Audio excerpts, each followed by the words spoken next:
বিদিশা তার রুম থেকে বেরিয়ে এলো। তার হাঁটতে একটু অসুবিধা হচ্ছে। বয়স ৮০ হলো। হঠাৎ কলিং বেলটা বেজে উঠল। বিদিশা দরজা খুলে হাসি মুখে বলল, দিলীপ। দিলীপ হালকা হেসে বিদিশাকে জড়িয়ে ধরল। বিদিশা বলল, আয়, ভেতরে আয়। দিলীপ বিদিশার সাথে ভেতরে প্রবেশ করল। দিলীপ আর বিদিশা সামনের সোফায় বসল। দিলীপ বলল, মা বাবা তোমাকে আবার সরি বলতে বলেছে। বিদিশা বলল, জানি। দুজনের অফিস থেকে ছুটি পেতে চিরজীবন লাগবে। আজ ২ বছর হয়ে গেল আমি থেকে আসছি তোদের বাড়িতে, আর তোরা তো আসিস না তোর ঠাকুমার বাড়িতে থাকতে। দিলীপ বলল, সেজন্যই তো এবার কলেজের ছুটি পড়তেই আমি অন্য কোনো প্ল্যান না করে তোমার কাছে আগে এলাম। বাবা মা ২ দিন পরে আসার চেষ্টা করবে। বিদিশা দিলীপকে থামিয়ে বলল, ও জানি, ওরা শেষ মুহূর্তে আসবে না। দিলীপ বলল, এবার আসার ওরা পুরো চেষ্টা করবে। মন খারাপ করো না তো, আমি এসেছি তো। তুমি খুশি না? বিদিশা বলল, খুব খুশি, কিন্তু আমার সাথে সাথে আরও একজন খুব খুশি। দিলীপ জিজ্ঞেস করল, কে? বিদিশা বলল, রান্নাঘরে তোর জন্য রান্না করছে, যা গিয়ে দেখ। দিলীপ হালকা হাসল। বিদিশা বলল, তুই ওর সাথে দেখা কর, আমি ওষুধটা নিয়ে নিই, তারপর লাঞ্চ করব একসাথে। এই বলে বিদিশা ধীরে ধীরে হাঁটতে হাঁটতে উপরে নিজের রুমে যেতে লাগল। দিলীপ রান্নাঘরে গিয়ে দেখল একটা মেয়ে রান্না করছে। দিলীপ বলল, রিমা। রিমা পিছন ফিরে তাকিয়ে হালকা হাসল। দিলীপ বলল, আজ ৩ বছর পর তোমাকে আমার সামনে দেখছি। রিমা বলল, এত বছর পর এলে কিভাবে দেখবে? দিলীপ বলল, এবার থেকে প্রতি বছর আসার চেষ্টা করব। রিমা হেসে বলল, খাবার রেডি। দিলীপ হাসল। রিমা বলল, চিন্তা নেই, তোমাকে বলেছিলাম না রান্না শিখছি, তাই ভালো হবে আশা করি। বিদিশা বাইরে থেকে আওয়াজ দিল, কই রে তোরা, চল, অনেক দেরি হয়ে গেল, এবার খেয়ে নে। দিলীপ রিমাকে বলল, চলো, আমি তোমাকে হেল্প করছি। দুজন খাবারগুলো নিয়ে বাইরে এলো। এসে ৩জনেই খাবার খাওয়া শুরু করল। দিলীপ বলল, খুব ভালো রান্না হয়েছে। বিদিশা বলল, হ্যাঁ রে রিমা, সত্যি খুব ভালো রান্না করেছিস। খাবার খেয়ে রিমা ডাইনিং টেবিলটা পরিষ্কার করতেই যাচ্ছিল, তখন বিদিশা বলে উঠল, রিমা, এবার থাক, রাজু একটু পরেই আসছে, ও এসে সব পরিষ্কার করে দেবে। তুই যা, তোর মায়ের আসার সময় হয়ে যাচ্ছে তো। রিমা বলল, হ্যাঁ ঠিক আছে, তাহলে আমি আসছি। বিদিশা বলল, দিলীপ, যা, রিমাকে গেট পর্যন্ত ছেড়ে আয়। দিলীপ রিমার সাথে বাড়ির বাইরে এলো। দিলীপ বলল, বাইরেটা দেখে খুব ভালো লাগে, যতদূর চোখ যায় এখান থেকে শুধু গাছপালা। রিমা বলল, সরি দিলীপ, মা আজ দেশের বাড়ি থেকে ফিরছে আর বাবা অফিসে, তাই বাড়ি লক, আমাকে সেই জন্যই যেতে হবে। আচ্ছা, আমি আসছি তাহলে। দিলীপ জিজ্ঞেস করল, কাল সকালে দেখা করতে পারবে? রিমা বলল, হ্যাঁ, সেখানেই তো। দিলীপ একটু হেসে বলল, হ্যাঁ। রিমা সেখান থেকে চলে গেল। দিলীপ বাড়িতে প্রবেশ করে দেখে বিদিশা সোফায় বসে। বিদিশা দিলীপকে বলল, যা, এবার একটু রেস্ট কর, আমিও একটু রেস্ট করি, বিকালে কথা হবে, তোর রুমে চলে যা। দিলীপ নিজের রুমে গিয়ে ফ্রেশ হয়ে একটু ঘুমিয়ে গেল। সন্ধেবেলায় উঠে সে বিদিশার রুমে গিয়ে দেখে বিদিশা নিজের রুমে জানলার সামনে চেয়ারে বসে, সেখানে আরও একটা চেয়ার রাখা। দিলীপ সেখানে বসল।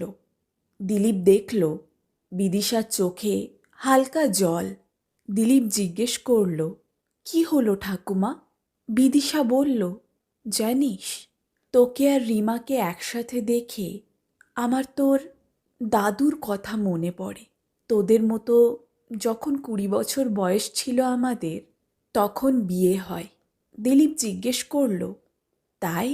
বিদিশা একটু হেসে নিজের চোখের জল মুছে বলল, তোর সাথে এই প্রথমবার আমি তোর দাদুর ব্যাপারে কথা বলছি।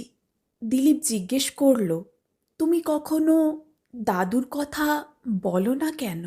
বিদিশা বলল, ওকে আমি খুব ভালোবাসতাম, তাই যখন ও আমাকে ছেড়ে চলে যায় আমি সেই ব্যথা সহ্য করতে পারিনি। আর সেই ব্যথা আমাকে নিয়ে যায় 2 বছর মেন্টাল হসপিটালে। সেই ব্যথা আজও অনুভব করি আমি। শুধু তোর মায়ের কারণে আমি নিজেকে সামলেছিলাম। আজ কেন জানি না তোকে আর রিমাকে একসাথে দেখে তোকে এসব বলতে ইচ্ছা করছে। দিলীপ, রিমা খুব ভালো মেয়ে, তোকে খুব ভালোবাসে। তুই ওকে ছেড়ে কি তোর দাদুর মতো চলে যাবি? দিলীপ বলল, ঠাকুমা, আমিও রিমাকে খুব ভালোবাসি। নিজের ছোটবেলার কথা যত মনে পড়ে ততটাই রিমাকে আমার মনে পড়ে। তুমি তো জানো আমাদের বন্ধুত্ব সেই ছোটবেলা থেকে। তারপর একে অপরের প্রতি ভালোবাসাটাকে আমরা ধীরে ধীরে বুঝতে পারি। আর এই শহরে মাঝে মাঝে আসার তো আমার দুটোই কারণ, তুমি আর রিমা। রিমা আর আমার মধ্যে দূরত্ব থাকলেও আমরা একে অপরের সাথে প্রতিদিন যোগাযোগ রেখেছি। আর একটা ভালো চাকরি পেলেই আমরা বিয়ে করে নেব। বিদিশা জিজ্ঞেস করল, তারপর? দিলীপ বলল, তারপর পুরো জীবন ওর সাথে কাটাবো। বিদিশা বলল, তোর দাদুও আমাকে একই কথা বলেছিল, কিন্তু বিয়ের 4 বছর পর ও আমাকে ছেড়ে চলে গেল। তোর মা তখন সবেমাত্র 2 বছরে পা দিয়েছিল। দিলীপ জিজ্ঞেস করল, কিন্তু কেন? বিদিশা বলল, জানি না। একদিন হঠাৎ সকালে উঠে দেখি নেই, তাকে কোথাও খুঁজে পাইনি, অনেক চেষ্টা করেও। তারপর আজ 60 বছর হয়ে গেল, সে ফিরে আসেনি। হয়তো তার মনে কিছু লুকোনো রহস্য ছিল যা আমি বুঝতে পারিনি। দিলীপ বলল, ঠাকুমা, তুমি প্লিজ বেশি চিন্তা করো না। আমি বুঝতে পারছি তুমি আমাকে আর রিমাকে একসাথে দেখতে চাও, আর আমরাও সেটাই চাই। বিদিশা বলল, তুই আর রিমা খুব লাকি। তোদের দুজনের পরিবারের মধ্যে সবসময় ভালো সম্পর্ক, আর দুটো পরিবারই চায় তোদের বিয়ে হোক। সমস্যা তো তোর দাদুর আর আমার পরিবারের মধ্যে ছিল। তখন লাভ ম্যারেজ খুব মুশকিল ছিল, বিশেষ করে আমাদের দুজনের পরিবারে। আমরা দুজন কিভাবে নিজেদের ফ্যামিলিকে রাজি করিয়েছিলাম এখনও মনে আছে। তখন ভাবিনি যে দিলীপ বিদিশাকে থামিয়ে বলল, তুমি প্লিজ অতীতের কথা মনে করো না। বিদিশা বলল, হ্যাঁ, তুই ঠিক বলছিস। পরদিন দিলীপ রিমার সাথে পুরো সকাল কাটালো। তারপর বিদিশা, দিলীপ আর রিমা তিনজনেই শহরের বিভিন্ন জায়গায় ঘুরতে গেল। এইভাবে পুরো দিন কেটে গেল। দিলীপ রিমাকে বলল পরদিন সে রিমার মা বাবার সাথে দেখা করতে যাবে। রাতে বাড়ি ফিরতে দেরি হয়ে গেল তাদের।